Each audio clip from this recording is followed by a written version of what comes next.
right. Well, good morning. I hope everybody is doing well, and I hope I did not get you up under the anticipation of any big announcement or anything. I absolutely have no agenda. Just thought now that the fall semester was behind us and we're in the throes of our spring semester and what will be a very busy spring season, that ought to give you guys a little bit of an update and an opportunity to ask me some questions. So one of the things I wanted to start with, I'll call it my why. Back in July, late July, when there was a lot of scrutiny around whether or not we should play a fall sports season or an athletic season in general, I got really frustrated with the narrative that was out there about why we were playing a season, or at least attempting to play a season. And so in my frustration, I wrote an open letter that I ended up not sending out, but I think it was very therapeutic for me. And I wanted to take some excerpts from that and read that to you right now. So this starts somewhat in the middle. I've had the privilege during my 10 plus years as a director of athletics to live out my passion at the FCS level at Coastal Carolina University, the Group of Five level at the University of Houston, and now the Autonomy 5 level at the University of Arkansas. The resources available to invest in the experience and overall development of the student athletes has changed dramatically at each stop, as has my personal compensation. But what has never changed is my why. This why is the same reason I'm pushing daily within our department, conference, and nationally for Division I athletics to be played this fall. That why is our student athletes. Right now at the University of Arkansas, we have 325 student athletes on campus representing 19 different sports who have returned voluntarily to work on their passion. They came back to do what they love, to lift weights, run, shoot, pass, hit, dribble, pitch, serve, volley, drive, dive, and swim. They came back to enjoy the camaraderie of being surrounded by their fellow teammates during one of the most special times of their lives. Student athletes are making incredible sacrifices to provide themselves the best opportunity to have a season. As such, I will continue to work tirelessly to find a way that includes the safety, health, and well-being of our student athletes, staff, and fans to play college athletics this year at the University of Arkansas. Sure, there are financial ramifications to such decisions that will play an integral role in our ability to continue to support our student athletes at the level we have been able to in the past. However, this season, as is the case for every season, my why continues to be the same: our incredible student athletes. And I just want to tip my hat to our student athletes as we're about halfway through this athletic season. To date, since June the 1st, yesterday, we just went over 18,000 COVID tests among our student athlete, coaches, and support staff population. We've got a positivity rate below 1.2%.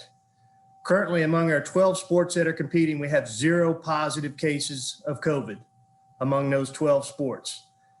We've had the opportunity to compete in 91 events to date, and we've competed successfully in 90 of those 91 events. Our bowl game in Texas being the only event to date that has been canceled. We were able to make up the Tulsa men's basketball game, and we just rescheduled the Vanderbilt women's basketball game to get to that 90 of 91%. And not only have we competed, we've competed successfully both on and off the field. This fall semester, our student athletes had a fall term GPA of 3.22, and we had 17 of our 19 sports programs that had an average GPA of 3.0 or better. During 2020, we had 104 student athletes that graduated or earned their degree from the University of Arkansas. As all of you know, we won 3 SEC championships. We have 8 teams that were been ranked in the top 15 or above, and 12 in the top 25. And we've been able to have fans at all of our events successfully, except for indoor track and field events. And the other residual effect of having this is each of you, the members of the media, get to cover those events. Our ushers, our ticket takers, our concession workers get to work those events. And so my why is our student athletes. but by having competitive athletic competition this fall and into this spring is why we're doing what we're doing, because it benefits so many people across our university community, across our state, and really nationally. Can you imagine? I remember back to what March, April, and May were like without college athletics, and I don't ever want to go through that again. So with that, I'm going to stop right there, Kyle, and just open it up for questions on any topic. There's nothing that's not on the table. I may not answer your question, but you can ask it. Bob, you want to lead us off? Sure. Hey, Hunter, how you doing? Thanks for doing it. Hey, Bob. I had a couple basketball questions. One, speaking of postponements and whatnot, Vandy, from what you know or what you've been communicated with, is the basketball game going to be played Saturday? And do you communicate with the Vandy folks, or does that go through the SEC, or how does that work? There's a combination of the two. The basketball sport administrators, for us as Clayton and Hamilton, will be in communication with their basketball sport administrator as well as the league office. And as of last night, I haven't gotten an update this morning, but that game was still on, Bob. Okay. And then I know you were at the game last night. I assume you're probably at all of them. What was going through your mind when it's, Arkansas is struggling down 19? I remember thinking, man, I hope Eric, makes it through this game because he's so emotional. What was going through your mind, and then what do you think about the comeback, and what do you think about the job Eric's doing in his second season? I think he's doing a great job, Bob, and I'll answer your first question. Obviously, in the first half, after watching the majority of the LSU game and the Alabama game, our offense has been struggling, and I think it's definitively a confidence problem. And I think with Justin out, you saw teams really cheat out on our three-point shooters, and we were not able to finish at the basket. But really what turned the corner for us is that our one returning player with any significant minutes from last year, Desi Shields, had a heck of a game, especially in the second half for us last night. And we need Desi to be that glue that holds us together, and that's a lot of pressure on him. I mean, look at our players that had significant minutes last year. Mason Jones is in the NBA. Isaiah Joe's in the NBA. Jimmy Witt's in the G League. Adriel Bailey's playing overseas. And we've got 4 freshmen that are learning as they go. We've got some transfers. And we've done that. We've got a virtually new team during COVID where we haven't been able to do the normal bonding thing. So I think the job Eric has done, I think he spoiled us at the beginning of the season when you think about how many new players we had by getting off to the start. And then when you get into SEC competition, it steps up a little bit. And I think you see a team like Alabama has 2 or 3 senior leaders in that starting lineup that are pulling along the freshmen and sophomores. And so we needed some confidence last night in the second half, and we got it. And I hope that continues this Saturday in Nashville, Bob. Nate? Yeah, Hunter, as far as you've had to replace because of what you inherited and then the COVID, you had to get early retirement from about decades of institutional knowledge on the support staff. How's it gone replacing that so far? Well, we're never going to be able to replace that institutional knowledge, Nathan. You're referring to the 16 staff members that had close to 500 years of service to our department. You just can't replace that. We miss those people dearly around our department, their personality and their knowledge. But, we've been able to forge ahead, and people have stepped up and covered those duties that were left behind. Also, as far as what is it financial that you've inherited, and the SEC has always been a keep up with the Jones League with building. Does that change now with COVID? Will there be kind of less ambitious plans, you think, throughout the league? I don't see there being less ambitious plans within the SEC. I mean, this year has been a struggle for most of us financially, but you can see what the baseball facility, the JB and John L. Hunt Family Baseball Development Center is on schedule and will open. Part of that will open at the start of baseball season. The other part will open during baseball season. Our Frank O'Mara Track and Field High Performance Center will open in April, and a major renovation to the Tyson Indoor just was debuted this past weekend. And so I don't think the ambitious nature of the SEC will go away because of COVID. Tom? Hey, Hunter, that funnels right into what I wanted to ask you. The numbers from the fall season, particularly football, how do they look for you in terms of overall, expenses and revenues and where you're headed? Sure, Tom. I think the last time we gathered together and we talked about our budget, we were anticipating a deficit somewhere in the neighborhood of $20 to $25 million on the revenue side. That's probably closer to $25 to $30 million after we've closed out football season. We're roughly halfway through basketball season, and we kind of feel like we know what we're going to be able to do with baseball season. So we've had to make a few adjustments to our budget on the expense side because of those anticipated revenue shortfalls growing, but we feel like we're in really good shape still, all things considered. And also, you guys are advertising for a senior AD for name, image, and likeness stuff. And I wanted to ask you about the position and spending that kind of money right now when you're in that kind of financial situation. Sure. I mean, the name, image, and likeness train is coming down the track quickly, even though that was tabled at last week's NCAA meetings. There's still state legislation in many states across our country. We believe there'll be federal legislation that's coming. Many schools have invested in a third-party company to manage that for them.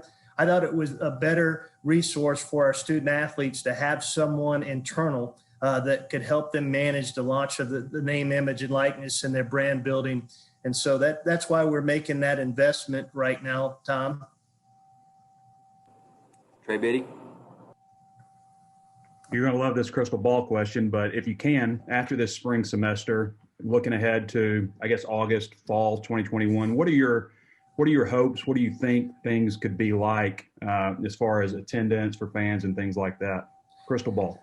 Yeah, Trey, I mean, we're going to launch our football season ticket campaign late February, early March, with the anticipation of having full capacity at Razorback Stadium. We're going to sell it that way. We'll release our football schedule here through the SEC office in the next week to 10 days. But we're anticipating things returning to some sense of normalcy. And that's my crystal ball outlook of what I think right now.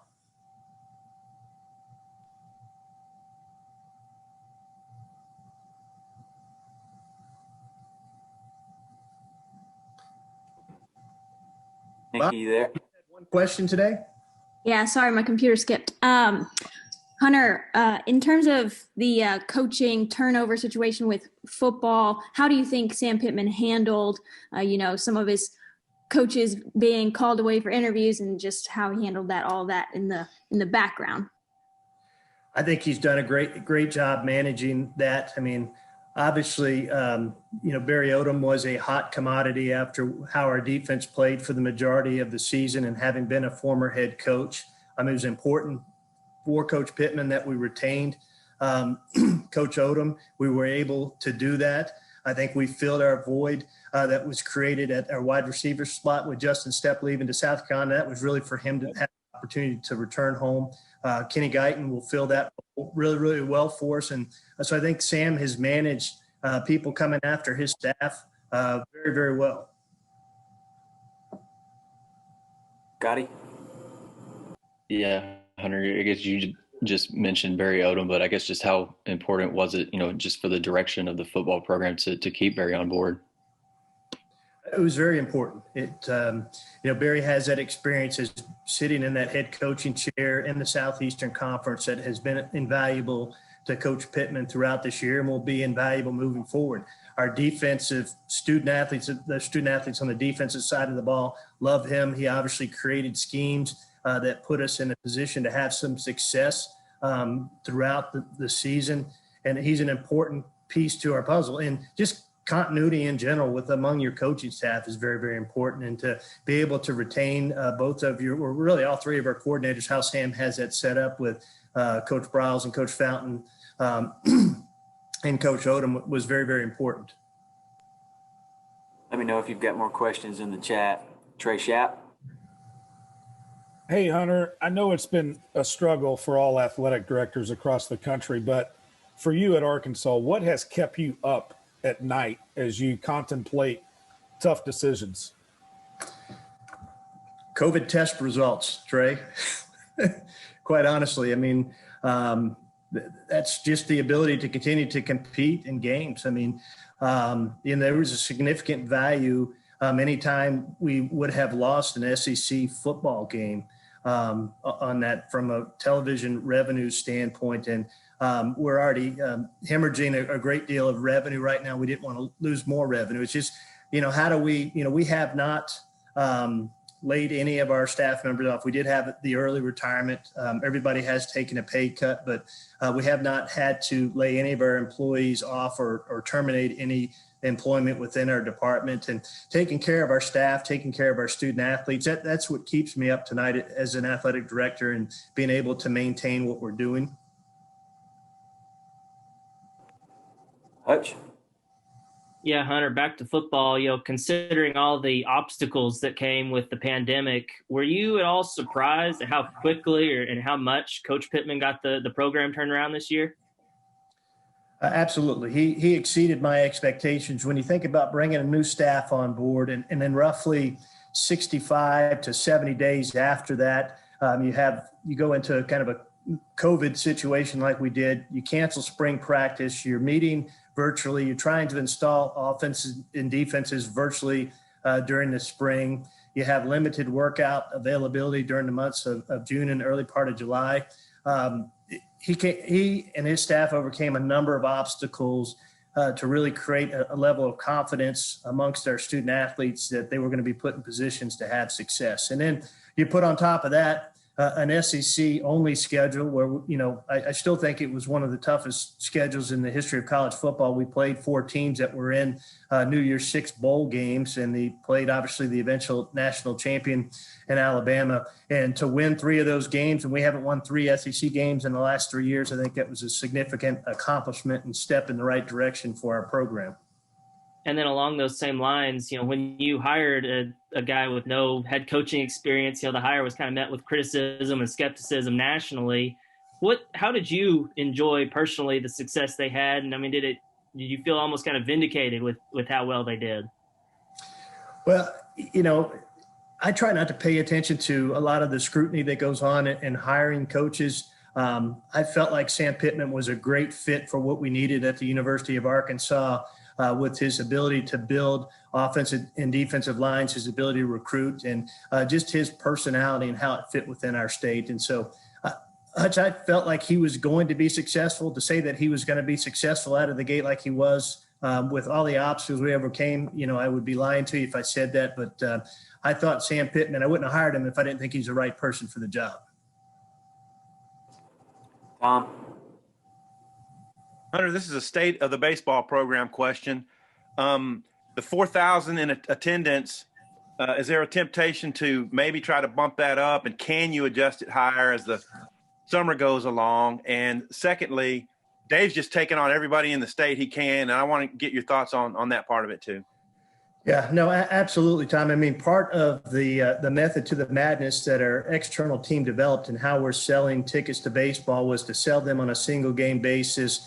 That'll make it much easier to increase that capacity in various areas of the stadium as the spring season goes on, if we have that ability through the Arkansas Department of Health and as COVID hopefully becomes a thing that's in our rearview mirror. So we hope that 4,218 roughly, that will grow over the course of the spring. And that's why we set up the single game ticket purchasing the way we have. Dave, in his schedule, I mean, he's always been one to take on all comers, but it just makes sense. And it's why we went down this path of playing state schools. It's easy for these schools to bus over and play midweek baseball games. It makes sense for us to play those in-state schools, especially in a sport like baseball and softball. And, Dave's done a great job of scheduling. I think he's got all of them on the schedule now. Yeah. And the senior AD position you're hiring, when do you expect that to happen? And in a nutshell, what will that person do? Yeah, so that position actually closes, I think, tomorrow. And then we hope to have that person in place by the early part of March to late March. And really, that's the helping our student athletes from the time they arrive on campus, build their brand. I mean, all of our student athletes have a brand, and that's really what name, image, and likeness is. It's about the student athlete's personal brand.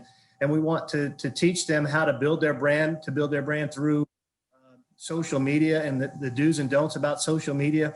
We want to give them the appropriate legal advice as they try to go out into this name, image, and likeness. We want to make sure they're compliant with what's going on. So really, this is kind of a blank canvas for us, but my vision for this position is that they really help our student athletes from their freshman year to their senior year build a solid brand that is a benefit to student athletes throughout their life. And if it's a financial benefit for them while they're here at the University of Arkansas, so be it.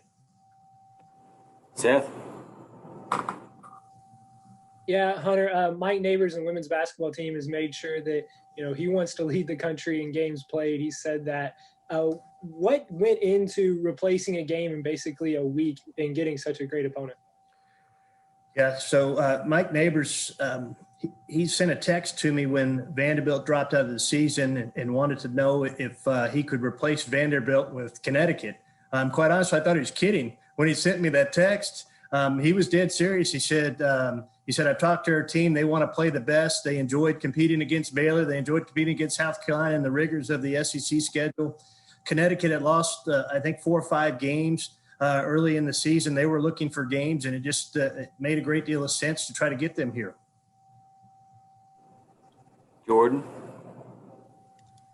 Hey, Hunter, when you talk about the low positivity rate that you all have had, is there anything that you can attribute to maybe that success when you see so many other programs around the country having to cancel things and having all of these positive cases? Is there anything in particular you're noticing? Well, I think our coaches and our athletic trainers, our strength and conditioning coaches, our nutritionists that are around our student athletes on a regular basis are continuing to do a great job reinforcing those messages to our student athletes about the appropriate behavior, not only when they're in our facilities, which is really easy for us to manage, but it's when they go back to their apartments and they're going out to eat. And I think our student athletes, they want to compete in their sports. They invest a great deal of time in training and want to play their sports. And as you look at our spring sports that had their seasons cut short last year, and we're heading into that spring season, they're all taking it extremely seriously. Now we have 18 of 19 of our sports programs that will compete this spring, and our football program is the 19th, and they'll have a spring football season. So just about every one of our student athletes is competing this spring. And I think they do see, Jordan, what's happening around the country, and they don't want to be one of those schools that cancels games or postpones games. Matt? Hey, Hunter, I wanted to go back to something you said earlier about the baseball facility. You said part would be ready during the season and part after the season. I wonder if you could give a little bit more detail what you're talking about and when it's going to be fully operational.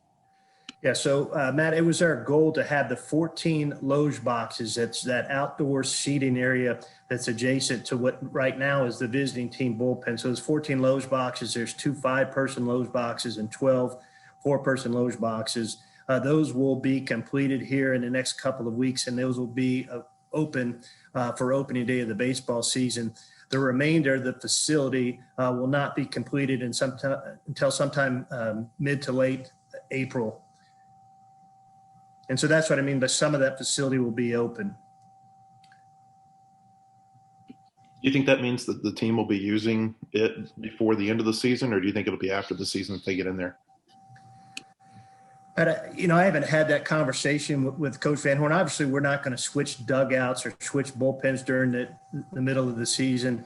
Whether they go out to that facility in May and use the weight room, training room, things of that nature, that's still yet to be determined. But, trying to move from our current clubhouse out there during the middle of the season may be problematic. But, I'll leave that up to Coach Van Horn if he wants to make that decision to move during the season. Hutch? Hunter, I'm not sure if this is something you'll be able to answer, but I know in Coach Pittman's contract, it has some automatic raises built in if he reaches certain thresholds of wins. They went 3-7, but I think in a normal year, everyone thinks they probably would have won 6 games with a non-conference schedule. Is that something that y'all have discussed and has been in consideration this offseason? It has. Coach Pittman and I have discussed some parameters within his current contract on multiple times, and we're working through some of those. And I think you'll see something here in the next related to that, Hutch. Bob? Yeah, Hunter, you cut out there. You said you'd see something in the next, and then Probably in the next month. okay. That wasn't my original question, but I wanted to clarify that. Hey, getting back to finances, I'm sure Texas and LSU, whoever else was trying to get Barry, they threw a lot of money at him. With the financial challenges you guys are facing, how hard was it to come up with the added money to retain Barry? And then it's great to get these seniors back, but that's extra money too. I mean, you guys could have, pushing 95 players on scholarship. How challenging is that? Yeah, Bob, when I let Coach Morris go, I anticipated that we were going to have some financial hardships prior to COVID just because we were going to have to pay Coach Morris out. That was no longer the foundation responsibility. We had Coach Chavis and a couple other coaches in retainer. And I went out and met with several of our donors and created through our Razorback Foundation what I called the Football Enhancement Fund that would provide Coach Pittman the opportunity to spend those resources to hire and retain the best coaches, to buy any type of equipment he needed for the Smith Center, and to recruit where that didn't have to come from an operational budget. And then when COVID hit, it was more than necessary. And so the raises that were given to Coach Odom and any of his other staff members, they're coming right now, for at least for the next 2 years, from that Football Enhancement Fund, not coming from any operational dollars. And having the extra players back, that's great for Sam, but it's more money you got to spend. How big a challenge is that? And that's just not for football. I mean, that's for all of our sports. That's happened now for all of our fall sports and all of our winter sports. And so that's a challenge that we're going to have to address with all of our sports moving forward. Let's got one more. The open letter, were you originally planning to send that to season ticket holders or post it on Twitter? And then what else? Why did you decide not to post it? Yes and yes.